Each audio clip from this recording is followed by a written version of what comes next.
What is going on, Niner fans? How are we feeling? It's Saturday, the day before the Super Bowl, which means it's the day before the last game of the season, which means the 2025 season is shortly upon us. I'm excited. I'm excited to see this damn Super Bowl be over with, because then we can really focus on the 49ers and the offseason and all that stuff. And so far, it's been great. It's been a fantastic offseason. And yesterday, didn't get a chance to go live, but we're going to talk about what they did yesterday. There was some news yesterday with Gus Bradley and the Niners. We're going to talk about that and a couple other things here and there. And, there's been some really good reports lately. We all heard about George Kittle a couple of days ago, said that he's in active talks with the Niners. And now, again, off-season, smoke season, there's going to be a lot of rumors out there. And today was no different than any other day in the off-season. We heard a little bit of rumors from DeVonte Adams. So let's talk about that. But first and foremost, how the hell is everybody doing? What's good, Jimmy, Deb, Topia, Christine, Carl, Thomas, Renee, what's good? Christine says, I hope you're having a good weekend. I am. I hope you guys are having a good weekend as well. My boy Peter Parker says, F both teams, bang, bang. Renee says, I'm not watching, but we'll be happy when football season is over. I'm going to watch just because what else am I going to do tomorrow?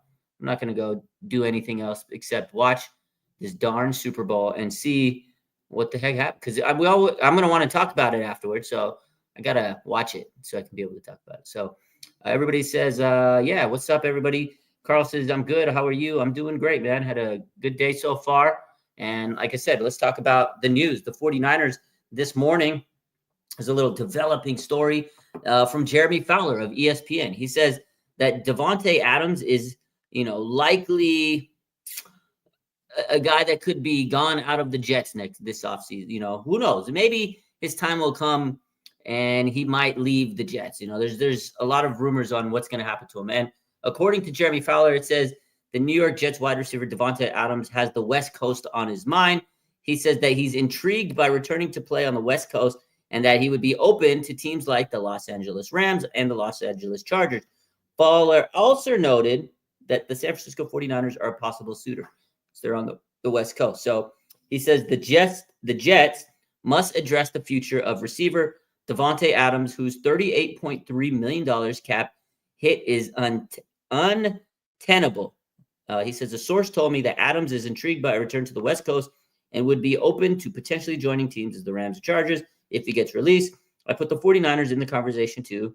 Adams grew up in Northern California, so it only makes sense to link him to the Niners. So, that brings up the question, should the 49ers get him? Is it going to be too much? 49ers invested heavily last year with Brandon Ayuk, but he has the major injury. There's been so many questions on Deebo Samuel. Yesterday on Kay Adams' show during Super Bowl week, media week, he said, hasn't been any talks. I know we heard a couple months ago when John Lynch addressed the media at the end of the season press conference, we're going to keep Deebo. That's what they say. But you never know. Business is business. It's the off season and it's smoke season and it's due diligence season. And, John Lynch is going to get a lot of calls. He's going to get a lot of texts. He's going to get a lot of messages and people are going to say, hey, we want this guy. We want this guy. We want this guy. And John Lynch is going to be calling other GMs as well and saying, we want this guy. We want this guy. Maybe they work out a trade. Who knows? But regardless, if Deebo stays or not, they still need a veteran wide receiver. There's a lot of players on the market at wide receiver. I know my guy would be Garrett Wilson. We've said this many times. But DeVonte Adams is an intriguing option.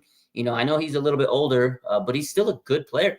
And again, with Brandon Ayuk, who knows when the hell he's coming back? It wouldn't hurt to add him. Now, again, the salary is going to be tough and to figure that part out, especially if you have to extend George Kittle, right? We talked about George Kittle as a guy that needs to get his money, and Brock Purdy is going to get his money. And if you look at the market, Brock's probably going to get paid $55 million around there, maybe a little bit more, maybe up to 60. But the market dictates what he's going to get. It's like T. Higgins. In the receiver market, he's probably going to get upwards from 30 to 33 million, which is why I don't see the Niners going after T. Higgins. But DeVonte Adams, a veteran, he might be able to take a little bit less money to come to the Niners because they're going to need wide receiver help. Again, Deebo, he's getting older. He's got a lot of miles on the legs. We got Ricky Pearsall, but can he be that wide receiver one? Can he take that step up? I don't know. Juwan Jennings is amazing, but will he be able to sustain being a top flight wide receiver on this team? He's never had to do it before. He's always been the third, fourth option, fifth option. He was amazing last year. Don't get me wrong, but can he consistently do it again? Now there's more film on it. There's going to be teams keying on him and doubling on him. So it'll be interesting. And then again, George Kittle, trying to get his contract extension so he could be a Niner for life. There's a lot of different things going on, and wide receiver is actually a need for the 49ers this offseason. It's always a need. You always want weapons for your star quarterback. No matter what, you want to surround him with the most talent you can. And getting DeVonte Adams doesn't hurt. Now, is it a bigger need than getting someone like Myles Garrett, fixing the O-line?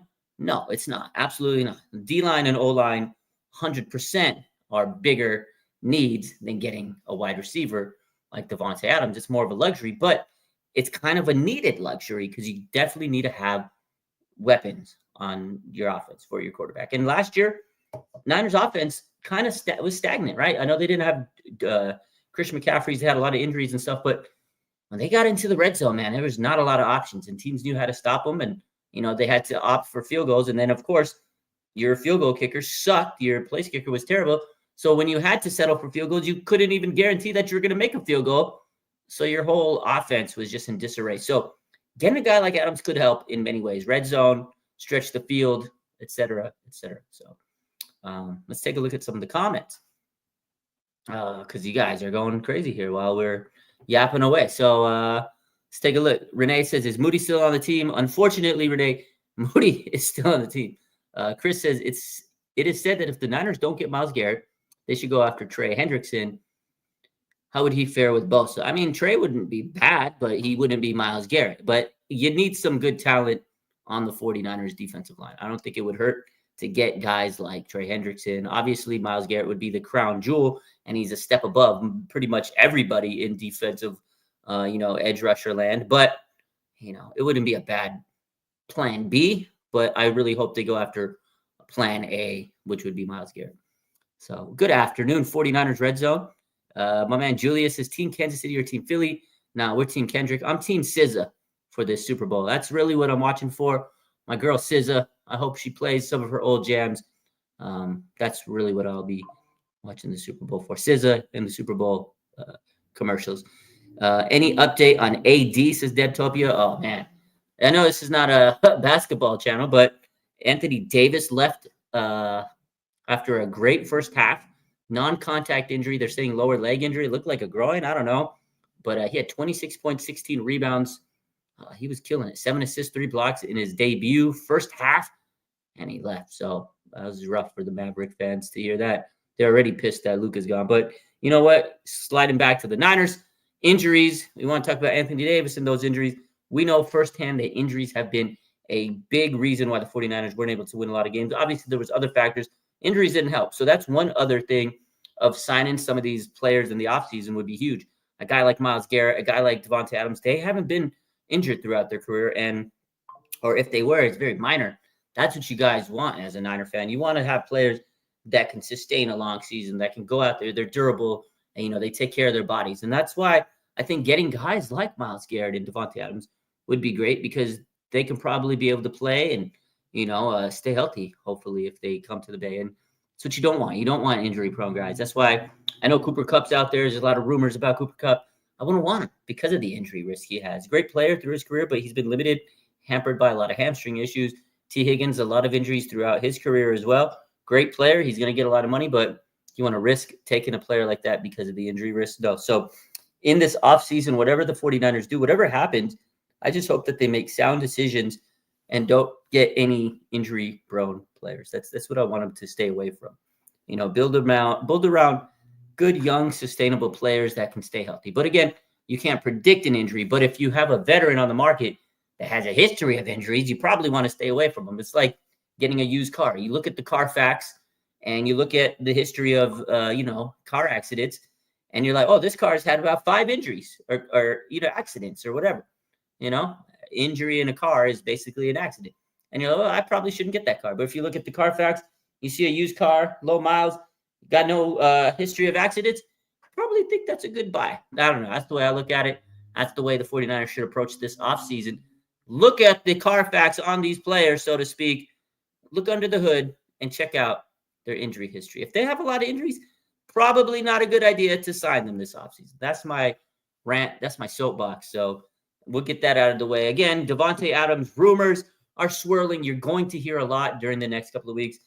The other teams that were mentioned on the DeVonte Adams trade or off-season destination because he wants to play in the West Coast would be the Rams. That would be a logical choice.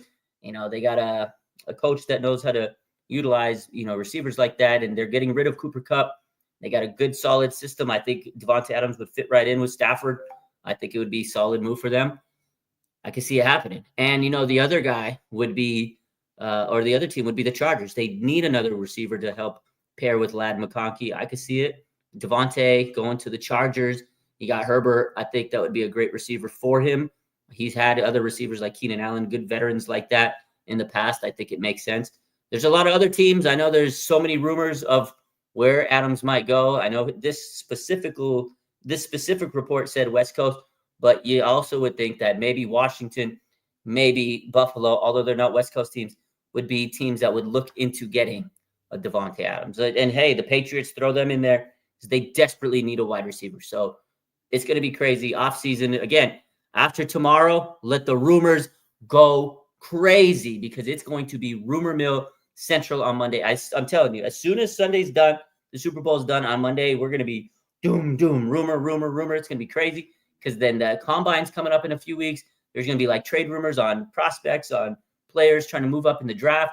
Teams are going to say, hey, they might be trading Debo to move up in the draft and get draft prospects, blah, blah, blah, blah. And then you're going to see, free agent rumors. Oh, the Niners are looking to acquire XYZ or whoever's trying to get this guy, that guy. It's going to be fun. I can't wait for the offseason.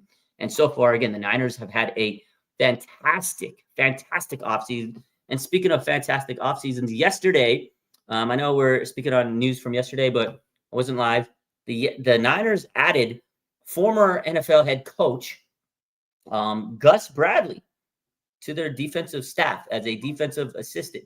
I love this hire. I think he's a great coordinator. I know he hasn't been the best head coach, in the NFL, but he's a really good defensive guy. He's a great defense coordinator, I think. And now adding him to this defense as an assistant gives Robert Saleh another great defensive mind. And if the 49ers were to lose Robert Saleh, to a head coaching job in the year or two, which probably is going to happen, you can promote Gus Bradley to defensive coordinator. So boom, right there, you already have your next DC waiting in the wings. I think this was great. And the cool thing about this is, you always have teams that they get these coaches, they bring in their guys. It's like a full circle moment for these two because back in the day, Gus Bradley was a head coach and he had Robert Saleh on his staff back in Seattle and Jacksonville, respectfully, as an assistant, like a, quality control coach, I think a linebackers coach back in the day with those two teams. And now Robert Saleh, he gets the head coach or the DC job. And now he promoted Gus Bradley, or he brought over Gus Bradley to his defense as the defensive assistant. So it's like pay you back, pay it forward. I think it's a cool thing. It's like, yo, bro, I got this DC position. Check it out. In a year or two, I'll probably go take a head coaching job, but you might slide and be the next DC. You'll get a pay raise and everything, and you coach with me. You helped me out a couple years back. I'm going to give you this opportunity. Let's run it. I love that. Robert Saleh is bringing in his people, his guys. This has been a generational run for the 49ers offseason. Listen to this coaching upgrade. They went from Nick Sorensen to Robert Saleh. They went from Brandon Staley as a defensive assistant to Gus Bradley. That's a massive upgrade right there. And then they went from Brian Schneider to Brant Boyer. That's the new special teams coordinator. The three coaches that they brought in this offseason are way better than the three coaches that they got rid of. On paper, potentially, I think, obviously, Robert Saleh is a massive upgrade over Nick Sorensen. I think Gus Edwards is a big upgrade over Brandon Staley, and I think Boyer is a big upgrade over Brian Schneider. So what a generational run the 49ers are on this offseason. I love it. Great stuff, man.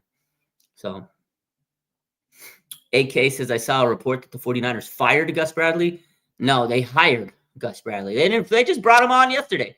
They didn't fire him. They hired Gus Bradley. So that report, whoever reported it to you, I ain't telling you the truth. Check out your news from RSF 49ers. My boy Peter Park says, put the word out. We are back. We are back. AK says, oh, what? It was a typo. Supposed to be hired. Yeah, exactly. So that's what we're talking about it. Gus Bradley hired yesterday to the 49ers. Good news, man. I think that's a solid hire. The guy's, again, he's been in the league for many years. He's a good defensive coach. It didn't work out for him as head coach, but sometimes, you take a step back and you go on a staff and you can be a really good defensive assistant or a defense coordinator, et cetera, et cetera. And I think it strengthens the 49ers defensive coaching staff. And again, Robert Saleh himself, he was a fantastic defensive coordinator. He worked his way up. Was he the best head coach? Probably not. But he wasn't a bad head coach. I think he'll get another opportunity. But coming back to the Niners, fixing this defense, it's going to give him a huge opportunity to become a head coach down the line. And again, if Robert Saleh leaves to be a head coach, you have Gus Bradley waiting in the wings. This is a really good coach. And you don't even have to worry about a DC search. You can say, yo, Gus, be the new DC. And I think he could take over and be a fantastic defense coordinator for the 49ers if that is what happens in a few years. So I think so far the 49ers have done a great job with the coaches. My boy Peter Parker says, I like the coaches Kyle is surrounding himself with. Me too. He's really surrounding himself with former head coaches. They're not just like any geek off the street. They're not like Nick Sorensen, who's just a surfer that goes down to Taco Bell at Pacifica and, hang 10, guys, and then somehow coaches the defense. They're not Nick Sorensens. They are actual coaches that have been head coaches in the league, man. They've got some clout. They got some, really good years through them, some good experience. And that's what Kyle Shanahan and Robert Saleh are doing. They're putting great coaches together on this team. You have a lot of great leaders, and they've been head coaches. So it is amazing to see the 49ers strengthening their coaching staff, because that's the first step. You strengthen the coaches, and then you get the roster set based on what these coaches, mind is thinking about. What players do they want? What players can they attract? What players have they coached throughout their career? And say, yo, DJ Reed, we out here with the Niners, come and play with the Bay, right? And then that's what could happen. You got Gus Bradley, who, check this one out. He was a coach for the Colts. Yo, DeForest Buckner, come on back to the Bay. Run it back with the Niners, baby. John Lynch said he's sorry for getting rid of you. I know it sucked. Water under the bridge. Come on back, Defo. Can you see the theme here? The 49ers got great coaches, and they can go call some of these other guys that they've coached and bring them back. Can you imagine DeForest Buckner back in the Bay? Woo! Fired up. Talking about it. Let's talk about it. Woo! Can't wait to see Mustafa grow next year. Me too. My boy Peter Parker says, sometimes these coaches are not meant to be head coach. They're nice as a DC or OC. Absolutely. Sometimes being a head coach is just too much stress for a guy. I mean, it's a lot. I can't imagine. You're in charge of literally everything. Sometimes it's too much. But being a defense, just limiting to a certain role is a little easier, and you can focus and use all your power and all your knowledge in that position. Because when you're a head coach, it's just a lot more stress. I'm not saying that it's not stressful to be a DC or an OC. It is harder than being just a positional coach, like a D-line coach, linebackers coach, whatever, because you're the head coach of the entire defense now. But then going to a head coach, you're the head coach of everything. You oversee everything. So it's a lot of pressure. Let's effing go. I'm ready. Me too. Chris says there are 3 free agent kickers: Brandon McManus, Nick Folk, and Matt Prater. Would you replace Moody with one of those kickers? Knowing in the past seasons, they've made over 90%. That's a fucking Chris Steele. Look at this stat. That's an amazing stat. Look at this. They've made 90% of their field. Absolutely. The answer is yes. Any 3 of them, any one of them. And I guarantee you the 49ers are thinking that they're going to pick one of these free agent kickers and bring them to the roster and compete with Jake Moody. And then through a competition, they can say, oh, well, Moody lost the competition. This is the nice way of getting rid of Jake Moody and saying, oh, okay, we didn't fail. They're going to give him an opportunity to prove himself. He ain't going to prove himself. You know damn well that Jake Moody is not proving himself if those are the 3 guys that the 49ers have to pick from. Maybe they go bring in Nick Folk. He's a great veteran kicker in the league. You bring him in, and he washes out Jake Moody. And then you got Nick Folk as your 49ers kicker next year. I think that's the route that the 49ers are going to go, and I absolutely love it. Go get one of those 3. Do it now. If they don't, I'm going to be sick. If they draft another kicker, I'm going to be sick. But so far, this offseason makes me believe they're not going to do the stupid move. They're going to fix everything that's wrong because they fixed. Well, they're looking like they fixed. I mean, we haven't seen the season play out. But right now, it looks like the 49ers are righting their wrongs. They're doing all these things that they have to do. They went out and fired all the bad coaches, and they brought in some really good coaches. Again, the next step is free agency. Bring in some quality free agents, and then draft amazingly. So they are going down the list, and so far, they're doing a bang-up job. if you ask me. So those are three really good kickers, actually. And any three of them would be great. I think they'd all be an upgrade over Jake the Snake Moody. Let's make it happen. Let's see. Peter Parker says, with the full offseason after the run we've been on, how fresh do you think everyone is going to be? Asking because you're a PT. I think, again, I've said this before. I know it sucks, and I hate to see this team not in the playoffs, and we want to see them playing deep into the season and et cetera, et cetera. But I think it was good. It was not only a physical reset, but a mental reset. You got to realize this team has been through NFC Championship, Super Bowl, all these big games, a lot of games every year.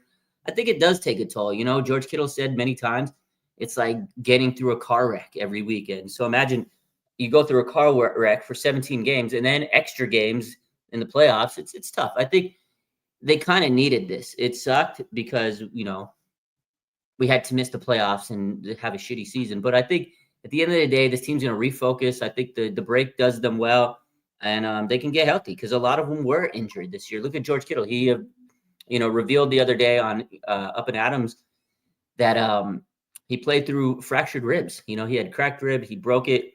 He fractured it during the catch against the Patriots. We know Fred Warner played through a fractured ankle. So, like, these injuries really took a toll on this team. You know, Debo had pneumonia. As much crap as Debo gets, he did go through a lot of injuries and adversity, you know. And then not only that, mentally, these players went through so much. Mooney Ward and Trent Williams, the family adversity they had with losing children. And then Ricky Pearsall almost died. He got shot and robbed. So, you know, I think definitely this break will do the 49ers good because they get a little bit longer time to rest and recuperate and get their minds right. So at the end of the day, I think that's going to go a long way. So they're definitely tired.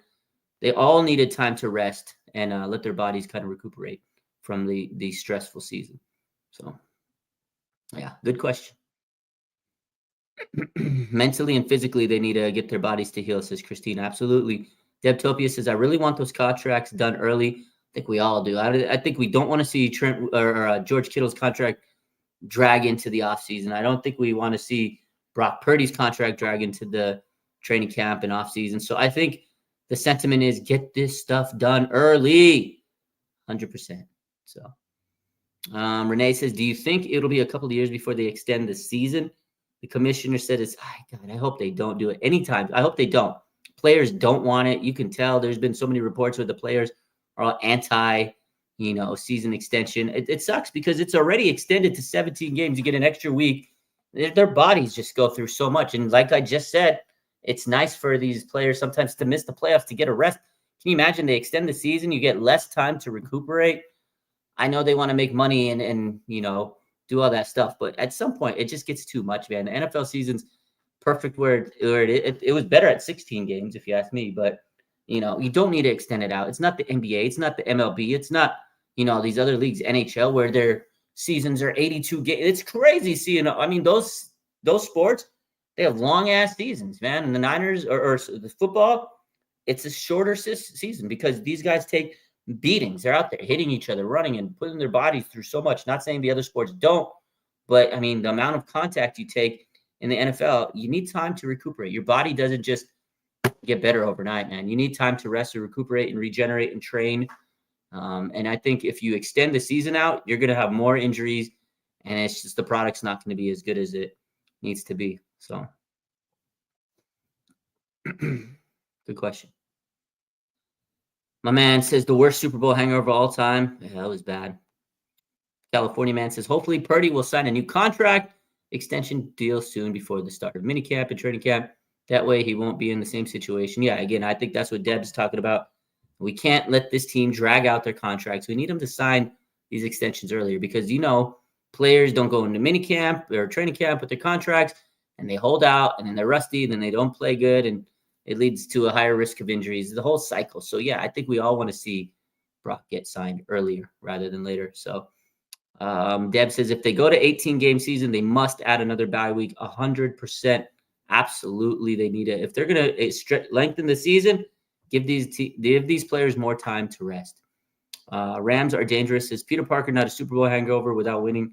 It's like hanging a hangover without drinking alcohol. Well, I think to an extent it was a hangover because they've not just, I know they didn't win, but it's still a hangover getting there because many teams get to the Super Bowl and even if they lose, they don't recuperate and they, don't get back to the playoffs. Some teams can't make it, to even having a winning record. So I think the Super Bowl hangover is more than just if you win the Super Bowl and then, you're drunk all over the, season and have a bad year. I think it does extend to the losers because if you look historically throughout the history of Super Bowls, even the team that loses a Super Bowl, sometimes they just fall. Sometimes these teams never get back to the playoffs for a year. So I think there is some truth to the 49ers having some type of hangover. Not only that, but there was a Madden curse, if you want to throw that in there. It's just not only that, a hangover from years of constantly making it to the playoffs and falling short. I think mentally this team was just effed up, man. Like they went through so many big games and then they lost them. Like they lost to the Rams a couple years ago, right? To the NFC Championship. And that probably hurt them, right? And probably mentally set them back. And then they lose to the Chiefs in the Super Bowl. And then they lose to the Eagles in the NFC Championship. Like these games, they go far. Mentally, they probably scarred them for years. And it's hard to get over that. And Debo yesterday at Super Bowl Media Week, he was talking about it. And he said, it's been a roller coaster this year. And he goes, we hate to miss the playoffs. He goes, the other year we did was the COVID season. And he just said, it was weird, man. And he goes, we don't like to miss it. But he goes, mentally, he did say that it was a tough year for him and the team because it just took a toll on their body. So, I think there's some type of hangover, if you will, getting to the Super Bowl because it's a lot of pressure. It's a lot of work. And then now there's pressure. If you lose it, you have to get back and say, oh, okay, now you got to get back and try to win what you didn't win last year. So I think there is some type of hangover there. A Super Bowl hangover without winning. Yeah, it's crazy. I know. They're already drunk, and they're more drunk. In any case, but yeah, so those are the big two stories that have happened and developed over the last couple of days. Gus Bradley being a defensive assistant and DeVonte Adams rumored to be linked to the Niners. So that's pretty cool. I know we talked about pretty much everything else the other day. Shout out to Frank Gore. I think we talked about this the other day, but he is one of several players eligible for the 2026 Pro Football Hall of Fame. That's amazing, man. He's first-year eligibility. I hope he's a first ballot Hall of Famer, but next year's class is stacked up. I love Frank Gore, man. I hope he makes it in as a first ballot. But again, here's the class next year, 2026 candidates. You got Drew Brees, Larry Fitzgerald, Jason Witten, Frank Gore, Julian Edelman, Greg Olsen, LaShawn McCoy, Dez Bryant, Maurice Pouncey, Phillip Rivers, Stephen Gostkowski, and Geno Elkins. That's a great 2026 candidate list for first time. That is, the field is stacked, man. I think Gore should make it. Obviously, I mean, he had some amazing seasons. He's got third most rushing yards. He's been one of the models of consistency. The fact that he was able to put 1,000-yard seasons, 12 years in a row, and he was still running at a high clip at the at a higher age. It's amazing, man. He's so durable. Frank Gore is just the model of durability and consistency, and it's amazing because Frank Gore, all right, we know when he got drafted by the Niners, people are like, "What are you doing?" They drafted him, and he had 2 massive knee injuries. He blew his knees out, and now look at him. He's third all-time rushing yards. But it's a tough class to get into. I think he has a shot. But we'll see. It's tough to be a first ballot, man. Tough to be a first ballot. That's a hell of a list, man. Appreciate you, Renee. I hope you have a good rest of your day as well. I always appreciate informing the Niner fans. So there you go. So those are that was another topic that we wanted to kind of get to, but I'm sure we all have heard that. And then lastly, this is a fun one. Again, smoke season, rumor season. It's not a rumor. It's not a report, but it's just an opinion that Dan Orlovsky shared. He's a NFL analyst now. And he says that the 49ers should trade for Rams wide receiver Cooper Kupp. I don't think so. But this is what he says. I think that he's still a really good player. He says he's not going to be the 2021 Triple Crown winner, but very much so a high-end at worst number 2 receiver. What's Brandon Ayuk's health coming off of injury? That's only really they only really have Ricky Pearsall and Juwan Jennings. 2 good players, but Cooper's immediately an upgrade. So he does make a valid point that, yes, something that I said, what the 49ers have a little bit of a wide receiver dilemma because we don't know what's going to happen with Brandon Ayuk. They have, Ricky Pearsall, but we don't know what, year 2 is going to look like. Is he going to be able to carry the load? We love Juwan Jennings, but he needs another guy out there if he's going to be the top dog. So it definitely seems like it could be a possibility, but I don't think so. He's 31. He's had a lot of injuries. I don't think he'll be, a wise decision because, as we said earlier, a lot of injuries, right? We don't want to have injury-prone players. And again, I think he's disrespecting Debo in this because Cooper Kupp would basically play the role that Debo has, but he's even just as injury-prone, if not more, than Debo Samuel. So to me, it's stupid to bring in Cooper Kupp to play the Debo role when he's just as injured as Debo. So that's a no for me, but I figured I'd share it. And we'll see. I will be excited if we get DeVonte Adams. I'll be super hyped up if we get Myles Garrett. But as you know, as the offseason continues to roll, we'll be here. We'll be talking about it. We'll be breaking it all down as much as we can. And tomorrow, Super Bowl, before we leave, who do you guys got? Eagles, Chiefs? Let me know in the comments. I'm picking the Chiefs. My money's on the Chiefs. Not that I want them to win. That's the smart, safe pick. Not only that, but again, as I said all week leading up to the Super Bowl, I can't see the Eagles fan base celebrate something that the Niners didn't because we can't let the Eagles fans say, oh, we beat the Chiefs. You didn't, blah, blah, blah, blah, blah. We would never live it down. So I guess we got to choose the lesser of two evils, and I'm taking the Chiefs over the Eagles. So we'll see. Excited. You guys enjoy your Super Bowl tomorrow and eat some good food. That's my favorite part of Super Bowl, honestly. Pizza, wings, whatever else you get, barbecue. I don't know. A lot of people go crazy on the Super Bowl spread. So if you guys are having a party, have fun and enjoy the Super Bowl. For those that aren't watching the Super Bowl, enjoy your day. I love y'all. Go Niners. Next year is our year. Next year, we'll be streaming live from Super Bowl weekend at Levi Stadium. Be there.